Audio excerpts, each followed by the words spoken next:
There is no shortage of questions in this world. People are confused, people are unsure, people are curious. And this is seen nowhere more clearly than Reddit. This week, we are returning to a few question-based subreddits to see if we can help people find some answers. Are you ready? It's time to wake up. It's a new day. Yes, it is. Wakey, wakey. Time to get up. Good morning, citizens. Open Adam. Rise and shine! This is your wake-up call, people. Come on, the coffee's on. We're gonna get you guys circulating on Christian radio. I understand young people. I know what's hip. I know what's on. I know what's lit. I know what's fleet.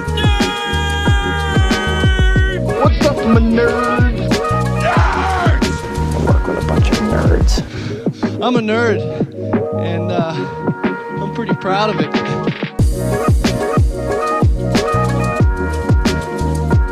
Rise and shine, nerds. You're tuned into the Back Row Morning Show, proudly a part of the Love Thy Nerd podcast network. I'm Radio Matt, the station manager and a nerd culture missionary here at LTN. I'm a third-generation radio dude and a lifelong nerd. And I'm Mo, chief cohort and crazy, here to bring the facts and fire to your day, enjoying my cup of coffee.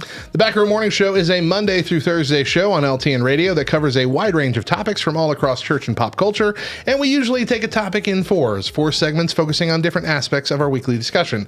This week, there are only 3 due to the holiday on Monday. You're listening to a compilation of the main topic segments from this past week's morning shows. This week, we're returning to Reddit to answer more of their questions. Before we jump into our discussion, Mo and I have a side venture called Back Row Games, home of several Christian tabletop games, including our 2 most popular, Judge Not and Sunday School Answers. Sunday School Answers is the original Christian knockoff of Cards Against Humanity. All the awkward fun without the need to bathe in bleach afterwards to get all the sin off. We just released 2 new booster packs, the Y2K pack, all about the year 2000, and the TV pack, full of references from fan favorite shows. Yeah. We're working on 3 new expansions and 1 big project. Actually, 2 big projects, 2 of them. First, the new expansions, we've got the Gamer Deck, which is a double deck with 105 new cards. Double-decker deck. I've just finalized that. We've got the prototype coming soon in the mail. Should be available hopefully within a month. And we've made that in conjunction with the Love Thy Nerd community. And then shortly after that, we'll have the spoiler deck. I am almost done building that one behind the scenes here. And that's an idea from Bubba from Church Nerds. Every answer card is a spoiler to a movie, a TV show, or a video game. And then finally, we should have the first weird news pack coming out in a few months, where all the cards are based on weird news stories and that we share on the Back Row Morning Show. The big project we're working on is the Sunday School Answers Love Thy Nerd edition. It is edition? Yeah. Okay. Edition. It sounds like I'm saying addition, but it's edition. Okay. Anyway, it's a full deck of 612 cards where we've combined all the nerdiest expansions and boosters into one box. 12 of our expansions in one single box. These will be given away at this year's LTN Con, and they will also be for sale for a limited time and will be the perfect nerdy companion to our core game. Man. You almost said a different word. Yeah. Yep. We also are working on a similar package for just kind of church-based cards. So we know we have a lot of nerdy and pop culture based expansions, and that's kind of what that whole Love Thy Nerd edition will be. But we have started working on, and this will be out relatively soon too, probably within a month as well, the Sunday School Answers Plus core game. So this will be our basic core game, which comes with 400 cards, but we will also have 7 mostly church-based expansions added in to give you a complete full box already.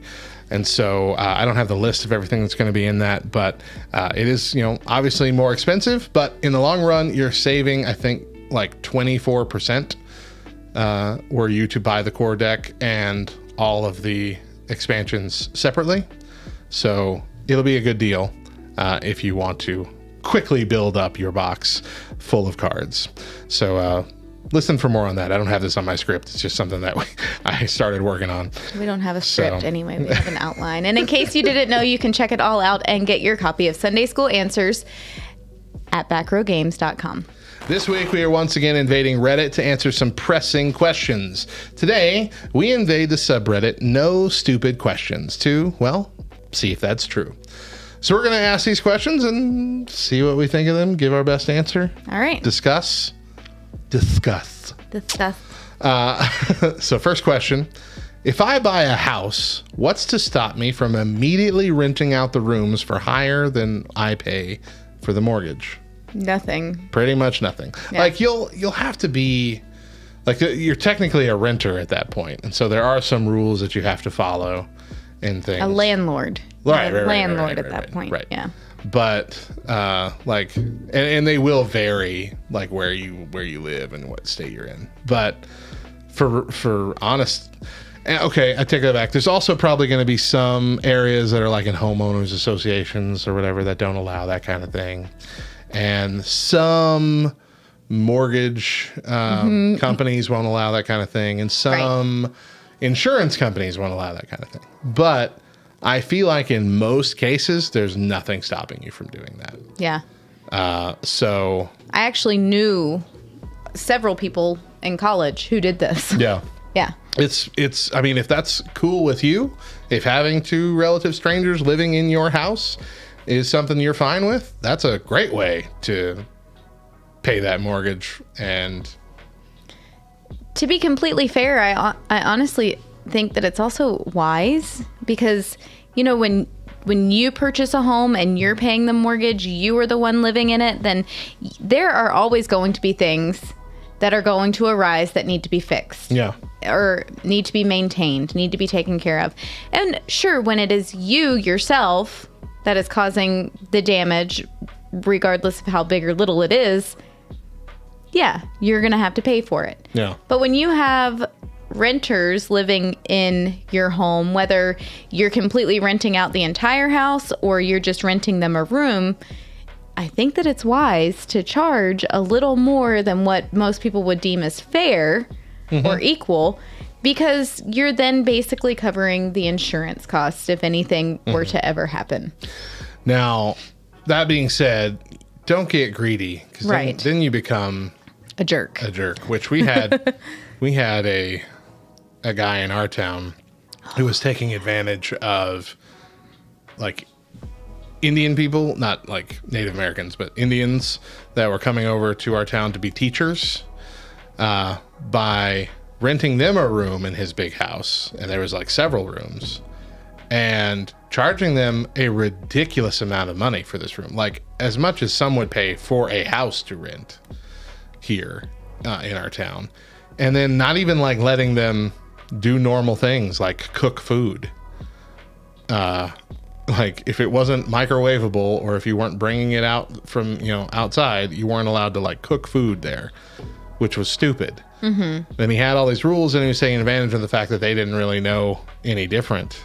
And that became like a ministry of my in-laws for several years of trying to get people out of that house and get that house shut down, which I believe they finally did. Yeah. But they also then had a few Indian people living with them at all times for about a decade, which was interesting and fun. And we made quite a lot of friends. In fact, we visited a few of those friends that moved to Albuquerque when we went down for a dangerous trip. Yeah. Yeah. When our kids played and everything. It was fun. But yeah, so I agree with you. Do that they have the it could be daughter a wise Andrea? thing. No. No. This Okay. is the one. Oh, okay. I know. The Yeah. one that came over for grandbaby night and everything. Yeah. With our family. Aw. All right, next question. If my debit card says it expired 6/22, does it expire on 6/01/22 or 6/31/22? Why are you laughing? That's a good question. It's a great question. It's a legitimate question. So here's the answer. I know the answer to this. Okay. Technically, it goes all the way through the end of the month. Okay. However, there are at least a handful of businesses online or even in real life that will automatically register your card as expired as of the first day of the month. Huh. Because I had a debit card that expired in March of this year, but it was supposed to be March 31st. And I couldn't pay 2 of my bills with that card because it said it expired. And I'm like, what's the deal? So I had to call the bank and reconfirm that. Like, oh yeah, you still should be able to use it. Well, they ain't letting me. Can you send me the card faster, please? Well, I can't. You lied.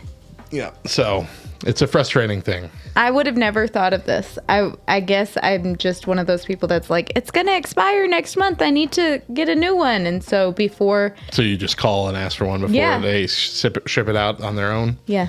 Yeah. All right. Also took like a month for my card to get there because like I called about that on the 4th of the month. They said, oh yeah, it looks like the card got sent out 2 days ago. And it was like the 30th when I got it in the mail. And I'm like, this bank is in my state. How long does mail take? Why is it taking? Well, I mean, know mail is slowed actually, down in there. our town, it does. Yeah. It's dumb. All right. Next question. Is cornbread a good option to bring to a cookout potluck? Yeah. You don't agree? To a cookout potluck? Heck yeah. Think of anything you're going to have at a cookout. It'll all go good with cornbread. No. Yeah. Sorry. Burgers, hot dogs, baked beans, and cornbread. Sounds great. No, it doesn't. It doesn't sound good at all. That's fantastic. I mean, it doesn't sound bad, but it definitely does not go. It is not a... What's for dinner tonight? Hamburgers, chips, mac and cheese, and cornbread. What? Yeah. No. Heck yes. Heck No. yes. Everything Matt. you just said makes perfect sense. No, in it my doesn't. brain. It does It not. really does. No. To bring it to a potluck, yes. Absolutely. 100%. Because there's going to be something there at a traditional potluck. You know, everybody brings fried chicken to a potluck. So, yeah, fried chicken and cornbread. Check. Not hot dogs and cornbread. A lot of sass in that check. Not brats and cornbread. Not hamburgers and cornbread. If they're I'll make a hamburger with the cornbread. If they're cooking steak, possibly. How is that any different? It is vastly different. Vastly different. Meat is meat. Come No, on. What if here's they're doing grilled chicken? Grilled chicken is fine. Okay. Here's that the could thing, be there. Matt. I was just about to ask you a question and then remembered that you were on keto. So anybody who's not on keto, when you make a hamburger, you put your hamburger between what? 2 slices Buns. of bread. Yes. Okay? I don't want a sandwich with a side of bread. But cornbread is different than bread. No, it's not. It very It's much still- is. I know it's still a, but it's not like it's not anywhere close to a bun or a roll or a slice of bread. It's a completely different consistency, texture, flavor, everything. If the cornbread is made properly, then I can cut myself a slice, and then I can cut that slice in half, and I can use it like a bun. Heck no. Yes. Cornbread is supposed to crumble upon being cut. No. Yes. How much southern cornbread have you ate, my friend? So much. I've lived here my whole life. Miss East Coast. This is what drives me crazy. Cornbread is not a southwestern. Oh, goodness gracious. It very much is. It's part of Tex-Mex culture. It is. No. I will guarantee Google it. You Google okay. it. Let's look it up.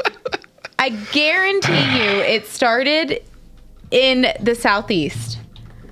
I know it started in the Southeast, but it has been acclimated by this area for a long time.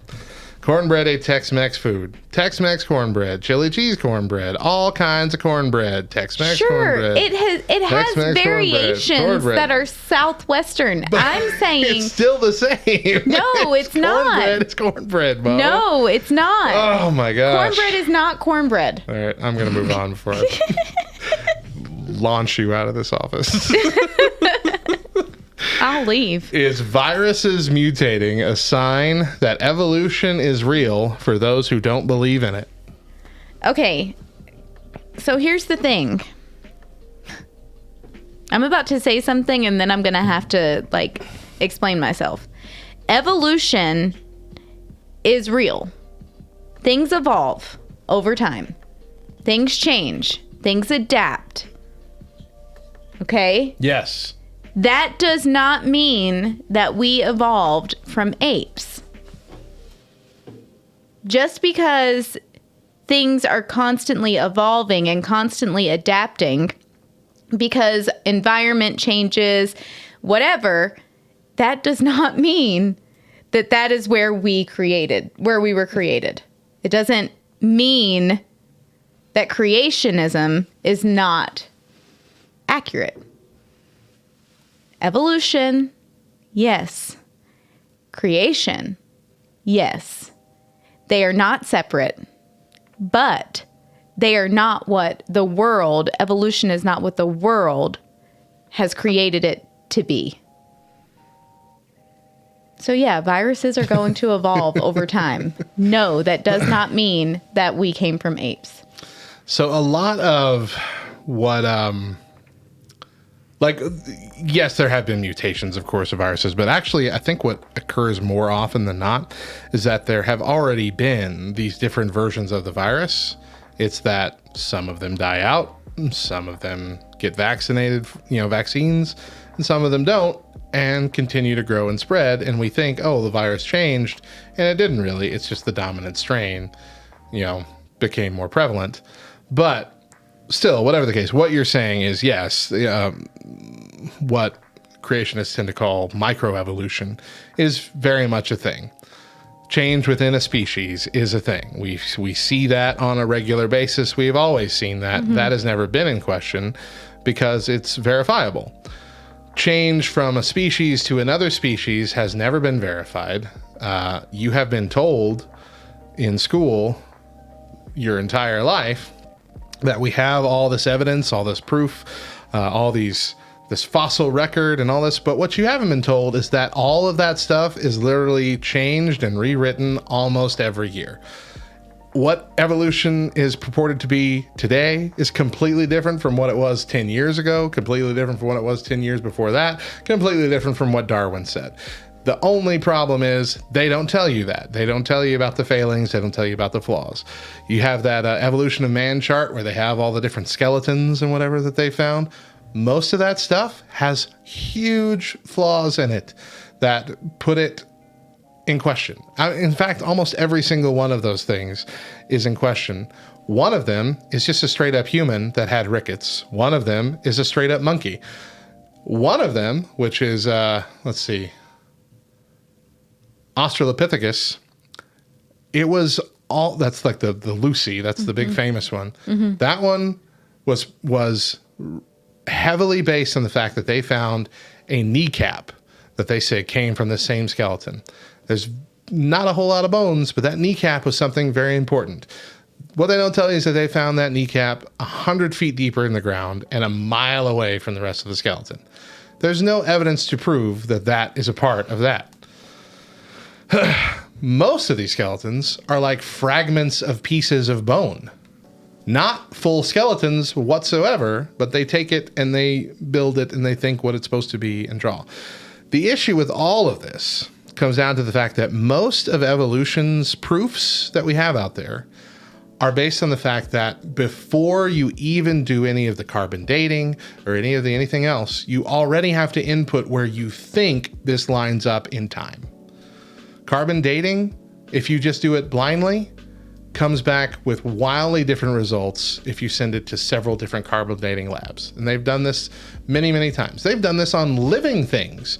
They did tests on like living mollusks that came back as 800,000 years old. Like none of this has been perfect. The problem is they only give you enough information for you to be convinced that, yeah, we have all this proof, we have all this evidence. I've done multiple reports on all this. Now, I'm not saying that creationism doesn't have its flaws either. Creationism, as presented by a lot of, like Ken Ham and the others, a lot of that is, some of it's a stretch. And some of it is not they have a lot of gotcha things that aren't really gotcha things. But what it really comes down to here is we don't know, and we can't know, and we're never gonna know. We can't know exactly how it happened. We weren't there. Was it a literal 6 days of creation? Was it time? Was that a day is 1,000 years over time kind of thing? We don't know. We can't know. There are theories and reasoning behind why people choose one way or the other. I get it. But essentially, evolution is just as much of a religion as creationism is because there's so much blind faith involved. That's as far as I'm going to go. If you want to have a deeper discussion about that in the future, I will gladly give it to you. But, yeah. Great job. There we go. Mm-hmm. All right. Next question. What? We're just changing wildly with the importance of this. Why do people dislike self-checkout registers so much? Do you like self-checkout registers? I hate self-checkout registers. registers. Why? Because I do not get a W-2 from Walmart or Albertsons. I am not employed by them. Therefore, I will continue to let the cashiers do their job and check me out. Don't you find it much like, I guess if you're getting the week's worth of groceries, the full cart, whatever. Yeah, absolutely. I'm not going to try and that is that is the, okay, sorry. Go ahead. Keep going. Go ahead. Keep going. But if I'm just running in for a few things, it's so much faster to use the self-checkout. Okay. I can see that. Okay. And I won't argue that point. Okay. One of the first times that I was going to use a self-checkout, I was in a hurry. And I was like, you know what? I just got to get these couple of things, leave. I get in line at the only self-checkout for whatever reason that was working that day. And a woman is buying her entire week's worth of groceries. Yeah. And that drives me crazy. That's like the people that go in the Sonic drive-thru line and order food. Anyway. It's a fast food restaurant. It has a drive-thru for a reason. It does not specifically say anywhere that the drive-thru is only for drinks. Nonetheless, I've stopped doing that. Oh, I'm proud of you. Thanks. However, back to the self-checkout. Okay, if I am in such a hurry that I can't wait in line and behind in a regular line, then I don't need to be at the store. I just don't. If I can't take that time in line to find some amount of joy and interact with the people around me, I don't need to be at the store. That's just that is my personal opinion. You have to be ready to interact with people to go to the store? I have to be ready to be kind to people. Oh, okay. I get you. I'm not going to stand in line and the whole time. That drives me crazy. I came to Walmart. I knew what I was in for. Gotcha. You know what I mean? Mm-hmm. I also am of the opinion that if I need to be in a super hurry, there are other stores that I can run into where I can get exactly the same thing that I would get at Walmart and not have to wait the 45 minutes or whatever it is to check out. But 15 is not unheard of. Hey, around Christmas, you're in line for 45 minutes. Yeah, Christmas you gotta go late at night. Well, something early in the morning or really late at night. If you're a man, then you can go late at night. It always, like, all the stories that you hear about and things that you read about women and stores and being followed and all of that stuff. I've never heard any story like that. Like in a Walmart? Yes. Well, I've never seen them.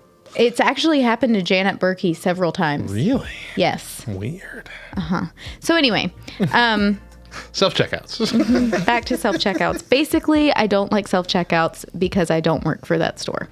Gotcha. I will continue to allow the people who work for the store to earn their paycheck. I like them for a handful of things. But I do not like them for full carts, especially because like at Walmart, they do have full cart checkouts, self-checkouts, like with belts and everything. But those ones are not like, they don't have an attendant watching over them all the time. And because of that, they turn up the security measures on that one. So if you don't perfectly bloop your little item, like if you fumble for it or you have to like turn the box around 100 times to find where the thing is, it thinks you're trying to cover up the actual UPC code with the fake UPC code for something cheaper. And it says awkward scan, assistance coming, and it won't let you move on. And it actually like films a recording both above your head and right where your hands are and loops that the little attendant can come over and see to make sure you weren't stealing something or pulling a fast one.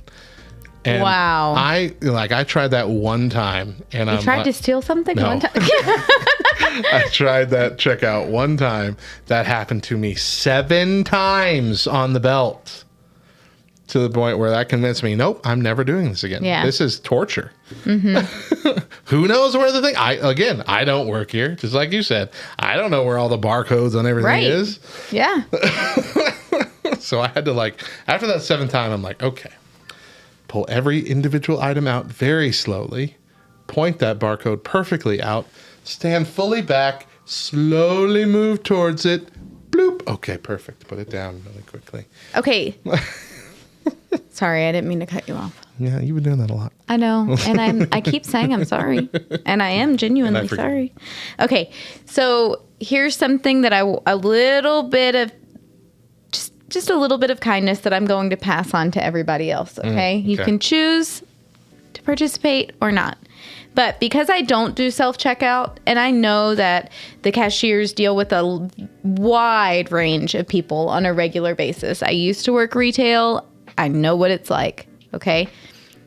One kind thing that you can do for your cashier, when you take your bag off of the cart, you take your items out of your bag and you put it into your cart off of, what is that the little bag cart? That's what I'm talking about.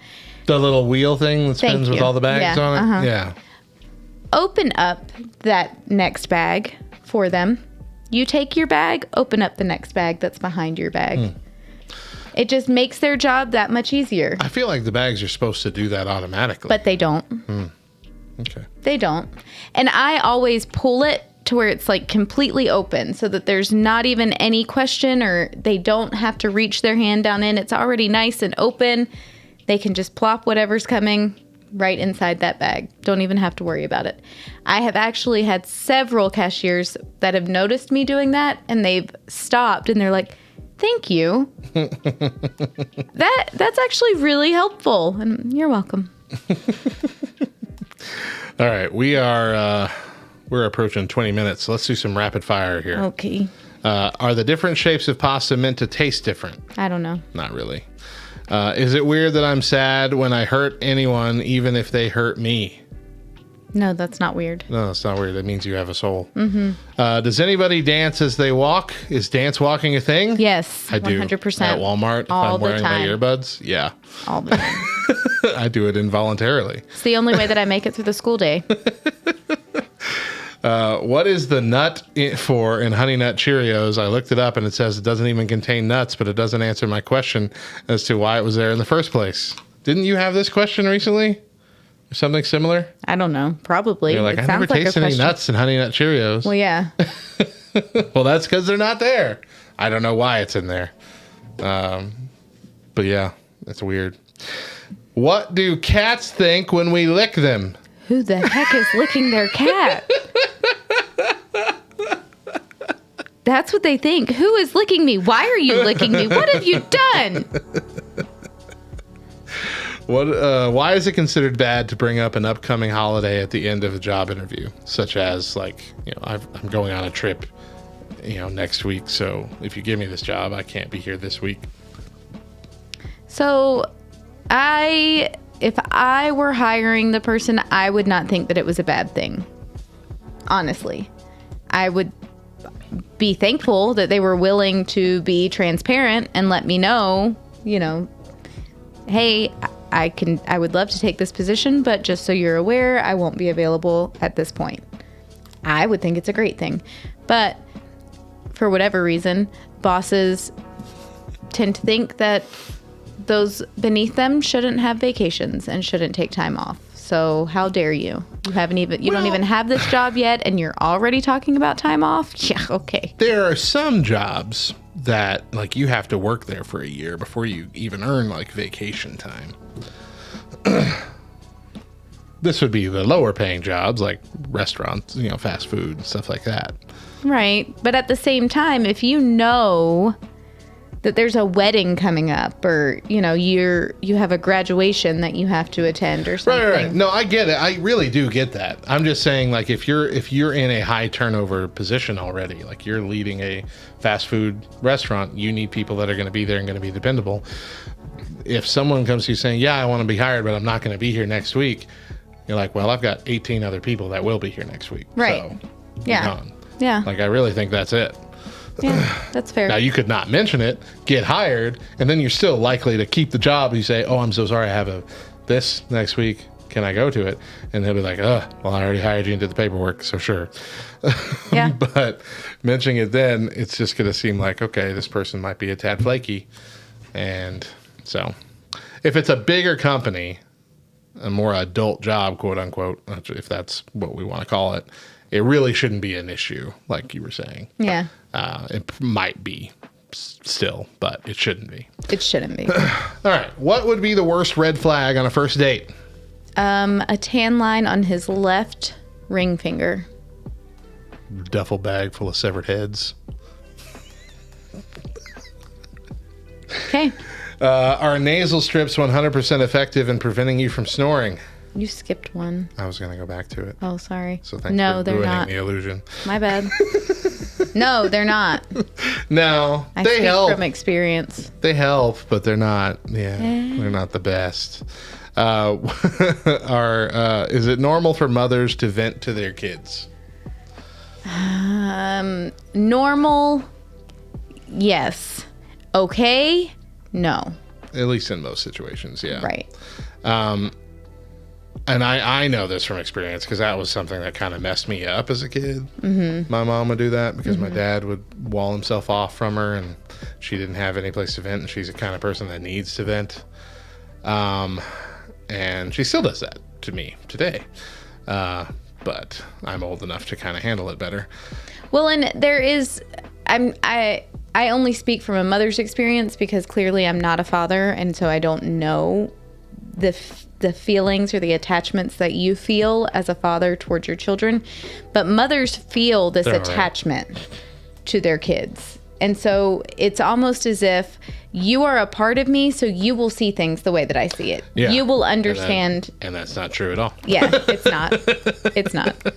But no, I get that. I think that that's where the desire comes from. Mm-hmm. But no, it's not okay. And then it's especially not okay if part of that venting is complaining about the dad. Right. Which that's horrible. That's a horrible thing to do. Honestly, or any family member. Sure. Yeah. Yeah. Siblings, or I think the dad is like top tier, but then siblings, that also causes for just division. And, you know, once they become adults, it's going to be like, well, you don't realize the pain that you caused mom, or you know what I mean? Yeah. So anyway. Last question. Does your booty hole ever build up a spice tolerance? Because like your not yet. your mouth will, right? Over time, you can get used to spicy food to where it doesn't affect you as bad. It may. I mean, I guess it's like a possibility, but I feel like you would have to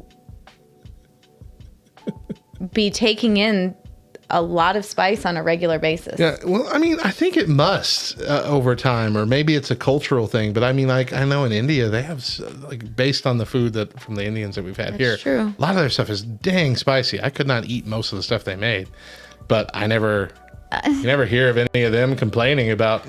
I don't know that it's that part of your body that builds up the tolerance as much as it is your stomach, your digestive system that builds up the tolerance. Well, yeah, but there are like spice receptors specifically in, like, at your exit door. Sure. And so, like, that, I think that's what they're talking about. Like, because it's not the same thing throughout your body. Like, your gut, yes, is going to have a problem with it.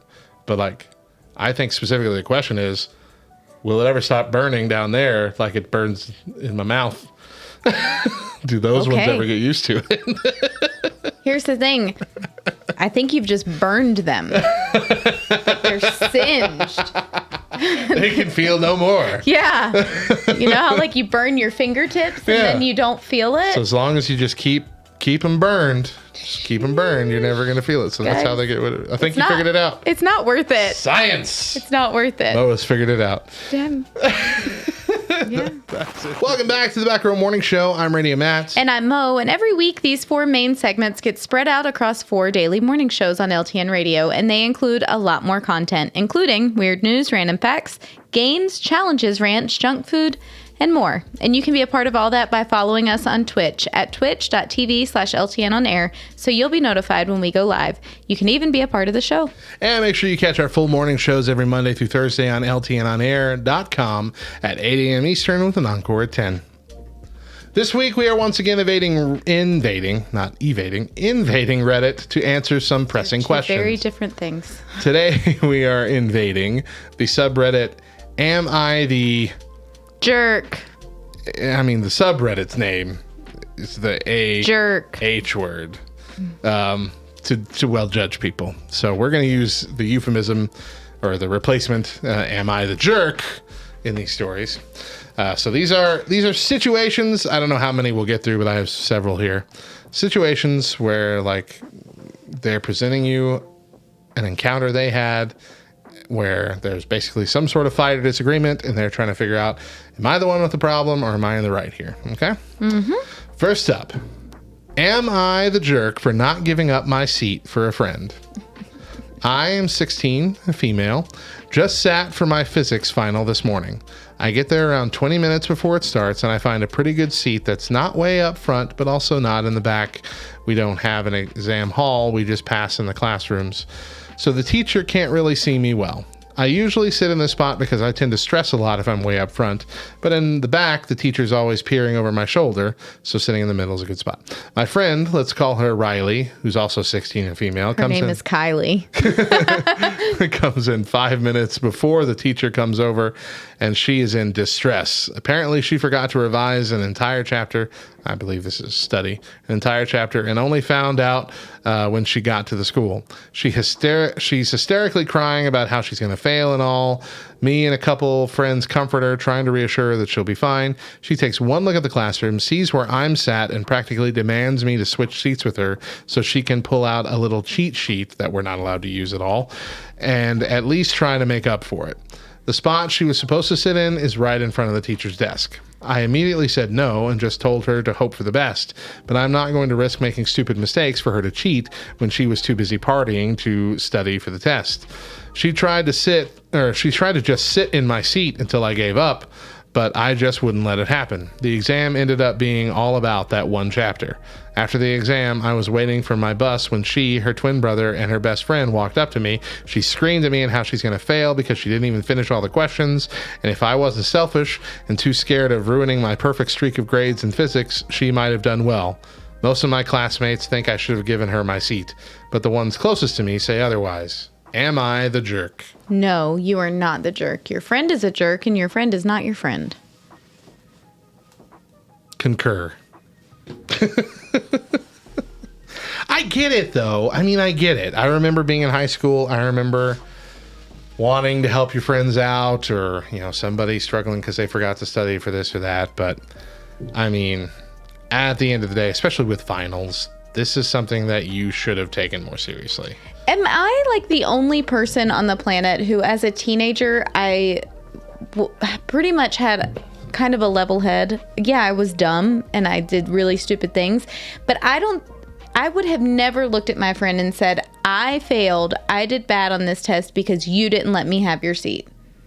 No, I failed and I did bad on the test because I didn't study. Right. Because I made stupid choices. Yeah, I agree with you. I'm not saying that I understand the girl that failed. I'm saying I understand the struggle between knowing, should I have helped her, should I have not? Right. And yeah. No, I get it. Yeah. But yeah, in the end, this was not your responsibility. And it was the finals. I mean, you You can't solve everybody's problem when they're not going to do their own work, That's right. especially when they know they should. Yeah. All right. Next. Am I the jerk for being upset over a name? I, 26 female, have been married to my husband, 26 male, for 2 years, and I am currently 34 weeks pregnant with our first child, a son. My husband had been watching a Japanese animated show called Hunter x Hunter. He often watched while I was cooking, so I was also watching a little bit with him. There was a character on the show called Illumi, and I really loved that name and wanted it for my son, but my husband told me I can't name our son after a character from his show. We had a little bit of disagreement, but compromised and decided to name him Lumi, which has a Norse origin and means light bringer. I loved it even more than what I was going to call him before, and I told my family what name we were going to give our baby. My mother thought it was a lovely name and told me that it was better than the first one. I wanted to paint his name on the wall in his nursery, but after writing his name down several times, I decided I wanted to have an I in the name instead of a Y. Thus, his name is now Lumi, Lumi. I got his name put on the wall, on his clothes, have already informed the company that will be making our birth announcement cards about his name. 5 days ago, my sister-in-law gave birth to a baby boy, which was an amazing but unfortunate moment for my brother and his wife since they were expecting a baby girl. My brother sent a picture to the family group chat and I asked what his name was, but he didn't reply back. 2 days ago, we went to visit my brother and gift them some baby clothes. When we entered their house, we saw balloons with Lumi, Lumy, on them. I asked my brother what the meaning of this is. He told me he was really sorry. They didn't have a name for him, so they gave him my baby name. That it wasn't a big deal because we have plenty of time to find a new name for our son. I burst into tears and he said that it wasn't a big deal. I screamed at him and his wife. I told him some nasty things, that he wasn't my brother anymore and to never contact me again. I left and took the gift basket with me. My family doesn't think it's that big of a deal because it's just a name. I'm overreacting and shouldn't have screamed those things at my brother. Everyone is mad at me for getting upset over a name except my sister, who completely understands what I'm going through now. Am I the jerk?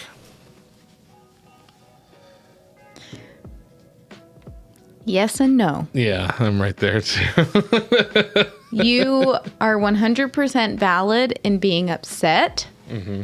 And yeah, your brother is a jerk for essentially stealing your baby name. And not giving credit to the feelings that might bring up in you. Absolutely. However, your response was very jerky. Your reaction in the moment was jerky. Though understandable, I feel like. Parts of it are understandable, yes. But to tell your brother, and here's the thing, I don't know you, I don't know the family history. Maybe this was the straw that broke the camel's back.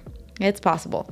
But I have 4 brothers, and I don't think that even with the ones that I don't really care for all that much, that I would say you are no longer my brother because you stole my baby's name. Mm.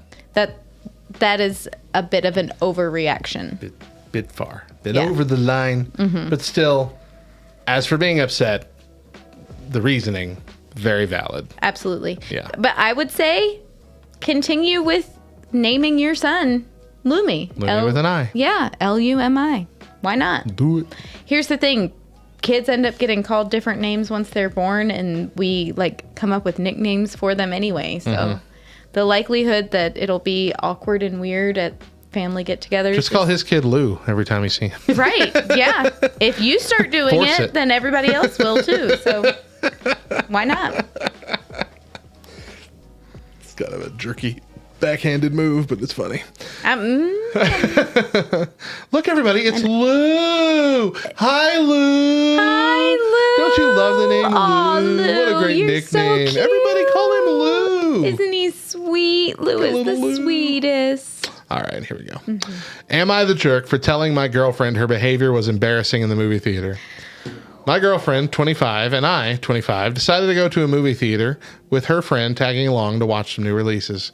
When I go there and the movie starts, my girlfriend and her friend are obnoxiously loud, literally talking, laughing loudly, and then for some reason taking pictures with the flash on. Her friend told her that she saw some portions of the movie and started to spoil scenes that she had already watched. I quietly told them they needed to quiet down as they have to be considerate of others that actually want to watch the movie.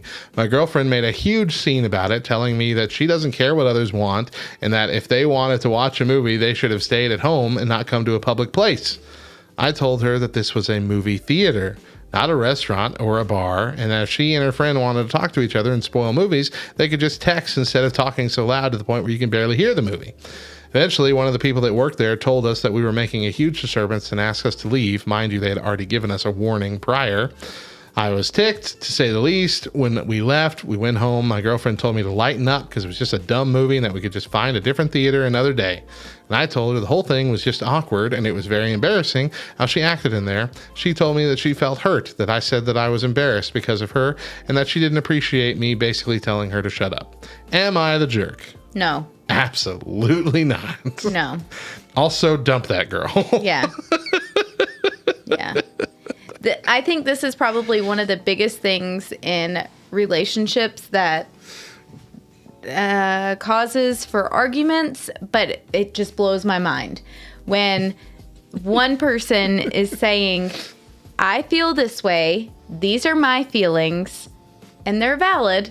And then the other person goes, I don't care about your feelings. Your feelings have now made me feel this way, and my feelings are more important. Mm-hmm. It drives me crazy. Mm-hmm. But obviously, she's like that for any situation. I don't care if this is a movie theater if people came to watch the movie. I'm going to have a good time. I'm going to take pictures with the flash on. That's a cardinal sin in a movie theater. By the way, I actually had a group of second graders when we were the last day of specials and we were watching the movie. Before I started the movie, I said, are we going to talk during this movie? I asked a whole bunch of questions, but one of them was, are we going to talk during this movie?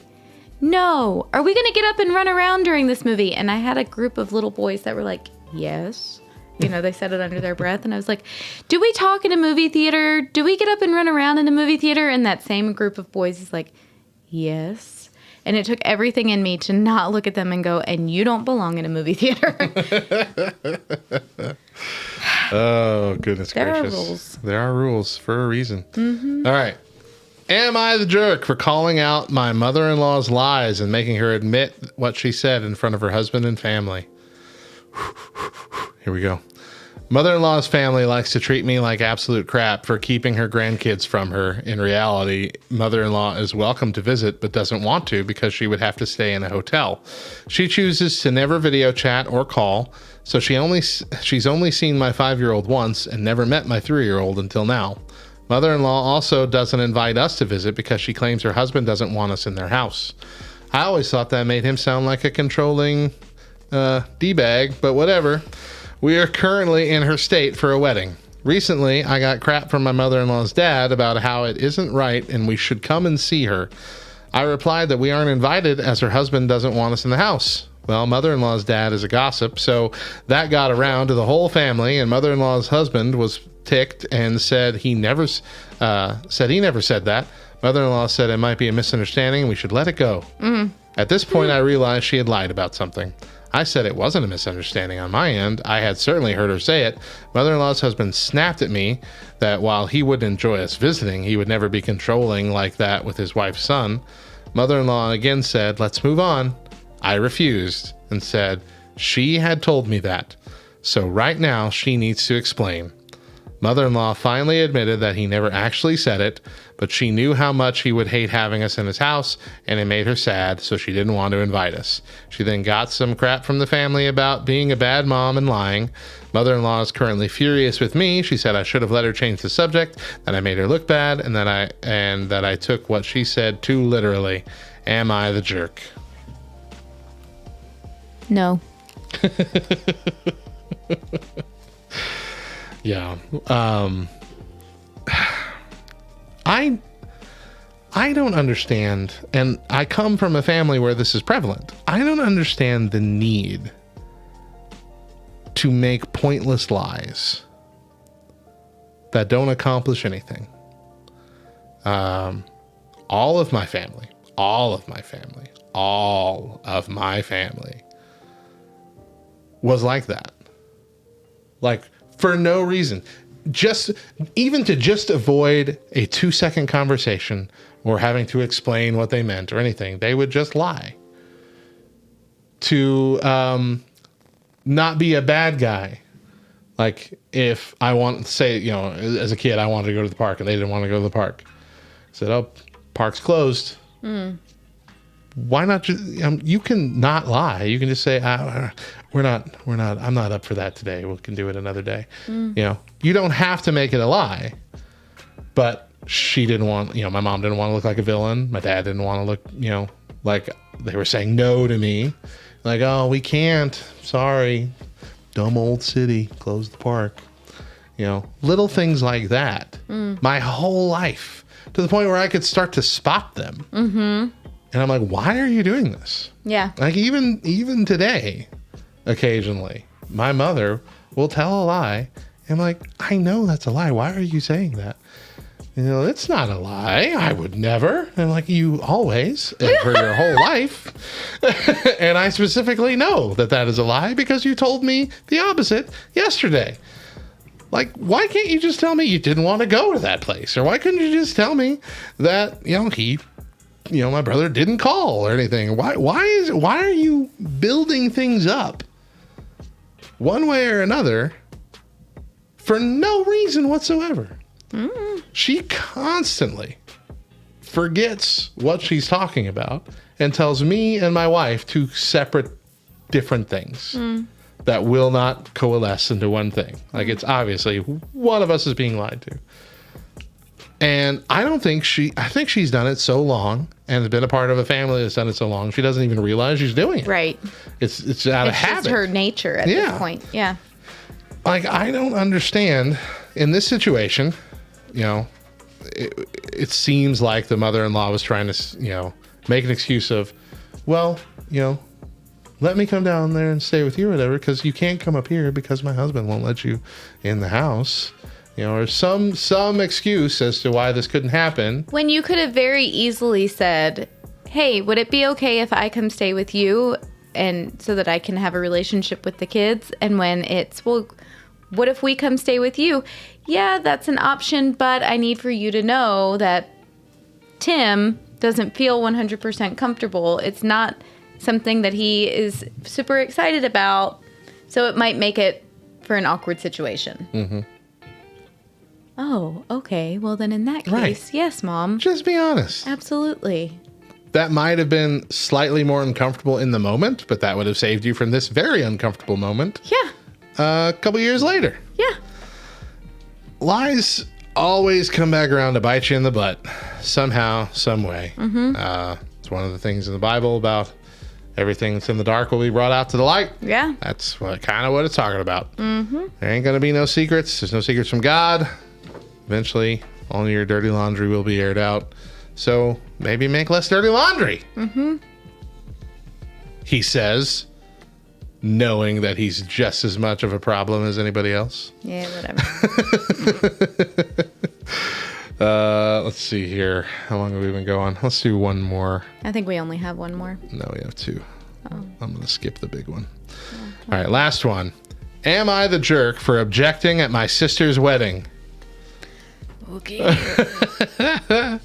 My sister, 23 female, got engaged. I'm sorry, me, 23 female. My sister, 27 female, got engaged about 2 years ago. I don't hate her. We were never the closest of sisters due to our age difference, but we didn't hate each other. Her fiance, now husband, is a great man. I am happy. I'm really happy for them. So fast forward to the wedding ceremony. When the priest finally said the "are there any objections" thing, I stood up and said, I object, long pause, because this couple is way too cute for each other. I really just said it as a joke. I thought it was something we could all laugh about at the reception, but I could visibly see the color drain out of my sister's face the moment I stood up. After I finished my little joke, I didn't really get any laughs. My sister looked away, pretending that she didn't care, but I knew she probably did. I sat down and the ceremony continued. At reception, I went to my sister and congratulated her, but she absolutely blew up. She told me my joke wasn't funny and that I ruined her mood, her happiness, and her special day. I was shocked. It literally wasn't even that big of a deal. I was joking, not actually objecting. I argued back with those points, and she just walked away from me. This morning, I woke up with tons of notifications from my family members saying that I'm a jerk for doing that, but I think everyone's just overreacting. It was truly just a joke. So, am I the jerk? Yes. 100%. You are the jerk. Yeah, I mean, I can see the desire to want to make a funny Sure, moment. you can see the desire but to want to make a funny this moment, was a but bad- your self-control and your better judgment would keep you from doing it. Absolutely. Because you would think the situation through and you would go, you know what? That could be funny, but it could also go really wrong. I And don't know. here's something that I tell my kids about jokes. It's something that I've taught my boys since they were very little because they're very close in age. Uh-huh. A joke is something that people laugh at. A joke is never done maliciously. A joke is never done in a way that could end up making someone else the butt of the joke. That's not a joke. That's poking fun. That's being mean.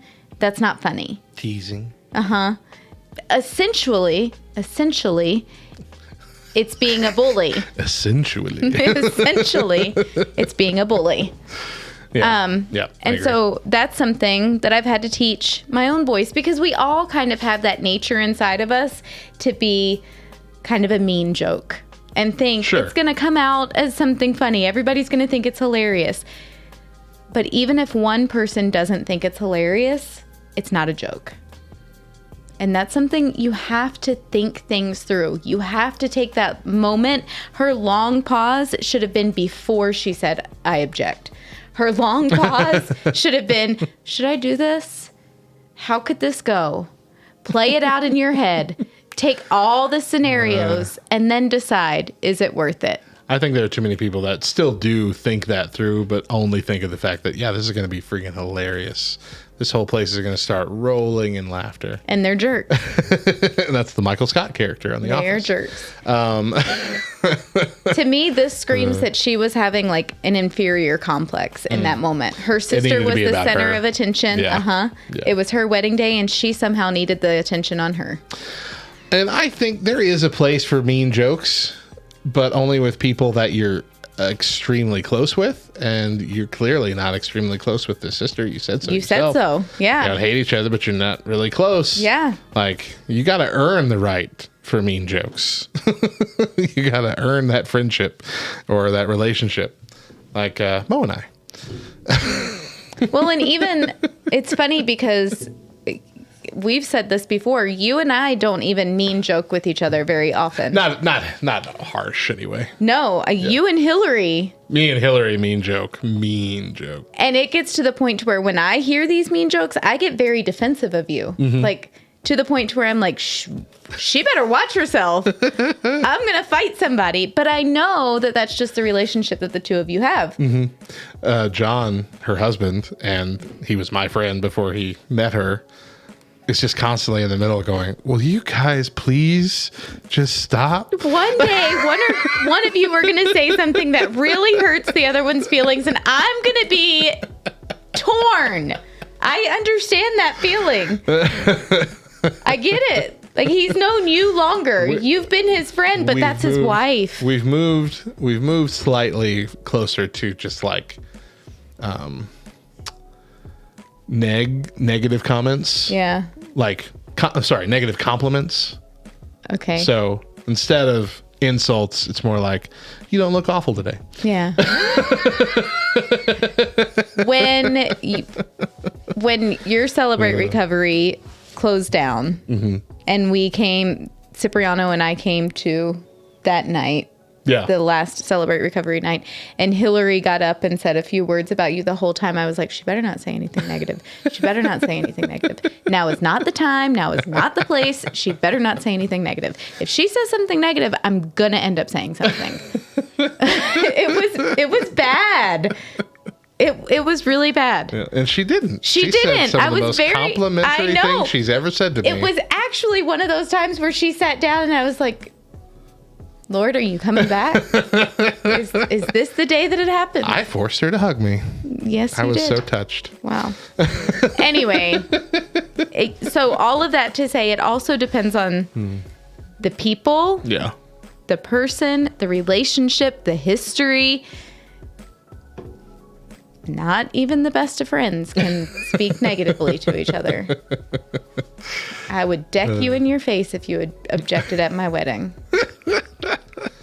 Welcome back to the Back Row Morning Show. I'm Radio Matt. And I'm Mo. There's a lot going on in our Discord, backrowdiscord.com, where you get to chat after the show, share your own show ideas, keep up to date with our Twitch and YouTube, be a part of our radio shows, and also see the behind-the-scenes workings of Back Row Games, including Sunday School Answers. Again, go to backrowdiscord.com to join. This week, we are once again invading Reddit to answer some pressing questions. Today, we invade the subreddit Ask Reddit to, well, answer everything. All right. So first up, what is something Gen Z isn't ready to hear? Dial-up internet.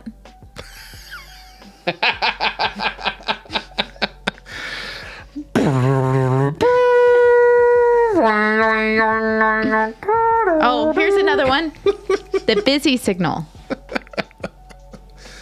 Oh, man. Do you want me to do that one too? Yeah.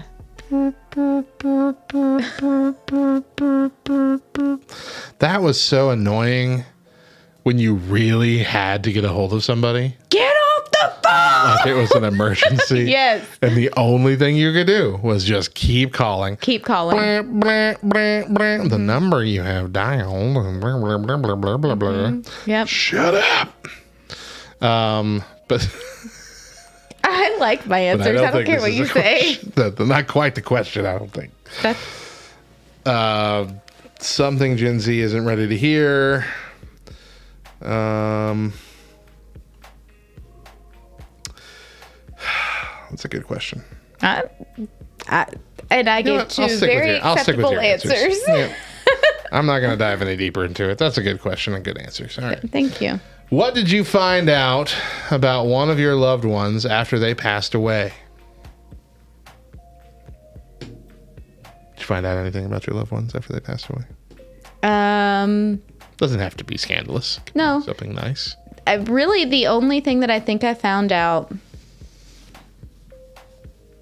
my mother-in-law would keep stashes of money in different places around her bedroom. That's fun. So it actually was kind of fun. Yeah. Yeah. Like a scavenger hunt. She did this because my father-in-law was a spender. And oh, so she was protecting yes, the money. Yes. I see. Very much so. Yeah. So I think Chris, after she passed away and we were trying to find a pair of shoes for her to be buried in, he went underneath her bed, found an old purse, and inside that purse found $700. Yeah. Nice. All right. I still am kind of kicking myself because I told him, I was like, no, you need to give that to your dad. So mine is very similar. Yeah. We found out when my dad passed away that he had saved up $300,000 in a bank account nobody knew about for my mom when he was gone because she is a big spender. And he knew that if he had kept that in a normal bank or a normal savings account, it would have been gone. Huh. Yeah. Huh. And so. Can I have just a little bit? And so, because we've convinced my mom to put that in like a low risk Edward Jones thing, she still has. It's been several years. She still has over $300,000, despite being very terrible with her money since this has happened. Still. So your parents never had a daughter. We've already said that I'm like your sister. Just a little. That's all. No. So here is something sad that I found out about my grandmother when she passed away. When my grandfather passed away, we all found out there are 4 grandchildren. Myself, my brother, my sister, and then we have a cousin. Okay. And my grandfather was always very wise with his money, invested, put money away. It was just something that he was very, not just wise with, but it was kind of a passion of his. And he had taken out, they're called CDs, right? Yes. He had taken out CDs for each one of us that after 18 years, it was done when my sister was born. So I had just turned 18. And when my sister turned 18, those were supposed to mature. And we were all supposed to have right around $1 million each. Mm-hmm. My grandfather passed away. Uh-huh. My grandmother gets remarried. Uh-huh. And those CDs were no longer a thing. When she got remarried, we're not entirely sure what happened. We don't know how they were moved out of our names into her and her new husband's name. And we didn't find that out until after she passed away, because she passed away about 1.5 years ago, and my sister was just about to turn 18. And so they were getting ready to mature. And so my cousin and I were asking about it, trying to figure it out. Mm-hmm. Wow. Yeah. Yeah, so I'm slightly bitter about that. Holy cow. Yeah. Mm-hmm. That's painful to hear. Incredibly. Oh, man. Yep. Okay, let's move on from that. What do you miss about being a kid? Everything. Yeah, a lot of things. Everything. Fruit by the foot. That still exists. You could still eat it. Yeah, but like there's something. Not the same. Yeah. Yeah, I agree. I tried one from the youth the other day. I don't know what it is. I honestly miss like TV shows at a specific time. Like having to be in front of the TV to watch a specific thing. And everybody in the country's watching it at the same time. Yes. I miss that. There was some sort of weird camaraderie with TGIF. the world. Yeah. Step by step. I came in a little after by Step by day. Step. My TGIF was Fresh Prince, Family Matters, Sister, and Boy Meets World. Sister. And that was Sister. the best. Never Or knew Snick. how much I missed Did you ever ya. watch Snick every Saturday night? Snick? Although All I that. also miss Roundhouse. Stickly. Keenan and Kel. What? I just miss the TV of when we were kids. Right. I mean, Legends of the Hidden Temple. Temple. I know. Guts. Wild and Crazy Kids. Wild and Crazy Kids. Oh, Rugrats. Hey Arnold. Mm-hmm. Loved them all. Yep. Except for Ren and Stimpy. I didn't care for Ren and Stimpy. Oh, see, so Ren and Rocko's Stimpy. Modern Life, though. Rocko's Modern Life. Rocko's Modern Life. Ren and Stimpy was like, I think that was my first taste at having something on in the background while doing other things. Yeah. Like, it had a few things that I liked. Yeah. Few jokes that were funny. Mm-hmm. Board game called Don't Whiz on the Electric Fence. Loved it. Yeah. Thought it was hilarious. Yeah. Powdered Toast Man. Fantastic character. But most of the stuff, just like, ugh, this is gross. Yeah. Yeah.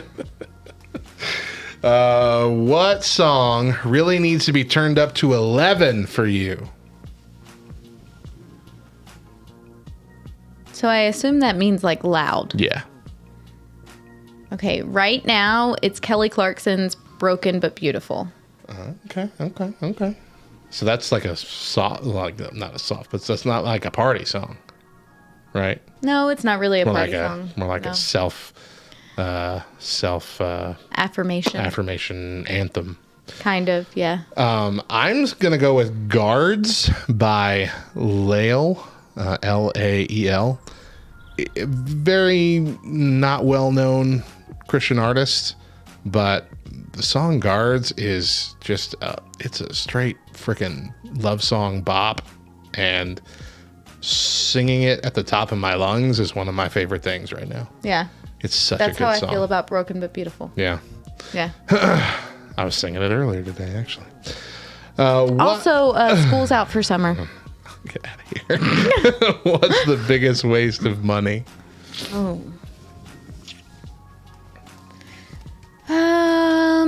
Buying individually packaged items of things that you don't really need to have them individually packaged. Like, I understand the appeal of having individual portioned potato chips and then individual bags, but it's so much more expensive for so much less potato chips than just buying a bag and putting them in some Ziplocs. Fair. I don't know if that's the biggest waste of money, but it is a waste of money. You're paying for convenience. And that's not always a bad thing, but sometimes it is.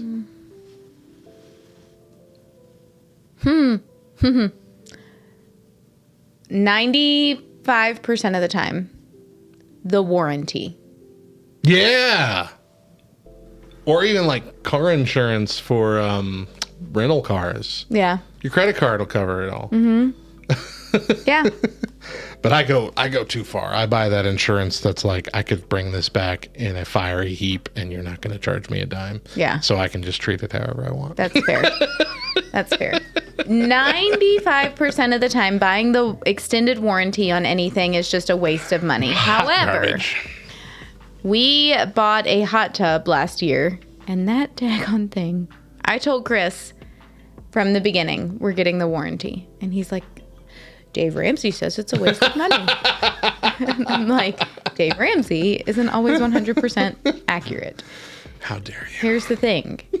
When it comes to something that we have no experience on repairing, that has a good chance of needing repairs regularly, buy the warranty. Yeah. We have had to have that stupid thing fixed 4 times in the last year. Wow. It's nuts. And right now it doesn't even currently work because there's a pipe that it's been missing since we've had it, which has been the problem all 4 times, but they just recently figured that out. And that small pipe is on back order and has been for the last 2 months. Oh, geez. So, but, that's not coming out of our pocket because we actually bought the warranty for this. What is a strange but legal addiction? Strange but legal.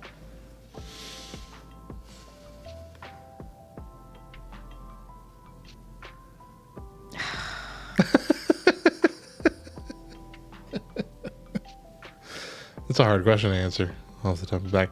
Like buying things, but that's not so But much it's not strange. I'm just thinking of jokes from like those confessional jokes. Like sometimes I like to dress up like a blue jay and go sit on my neighbor's tree. Like the priest is like, yeah, again, Phil, it's weird, but it's not technically a sin. Strange but legal addiction. Okay, like swingers. No! Gross. Didn't think we were going that direction at all. I couldn't think of anything My gracious. It's strange, but it's legal. I'm pretty sure they'd say it's an addiction. Taking a full plate of bacon at the continental breakfast, even if that means there's not enough bacon for everybody else. It's an addiction, but it's legal because I can put whatever I want on that plate. Mine's better. What's the next Well, it question? depends on your lifestyle, I think. What are your thoughts on discussing marriage before proposing? I think it's smart. It'd be stupid not to. Exactly. You should never ask You that don't question if you don't know propose. the answer. Yes, guys. And come on. even then, you really, really, really need to be sure. Because Yeah. we've seen that happen where they thought they knew the answer. And they were didn't. wrong. And it all works out in the end. It should honestly be something that you have discussed so much that it is a foregone conclusion that you are getting married. In fact, you can even plan the date before the proposal happens. Sure. As long as it's in the future, long enough to give the man the opportunity to finally do that. Absolutely. Because it is tradition and a memory. But Yep. yeah, honestly, best choice of action right there. What do you think of going to a retirement home when you're old? I honestly, depending on the retirement home, I would like it. Exactly my answer. Yeah. I remember going to my older grandparents that lived in Indianapolis. They lived in a retirement home, and then when my grandpa passed away, my grandmother still lived in that retiring home. it was nice. Yeah. Like the place was great. The food there was great. Yeah. They had activities and all kinds of stuff that even as a kid I enjoyed. Yeah. Like I would love living in a place like that. Yeah. Love it. Yep. So, yeah. I think it would be really cool to have like almost like a hotel, but it's a retirement home. Essentially, yeah. You know, because you have your own room, your own suite, if you will, you know.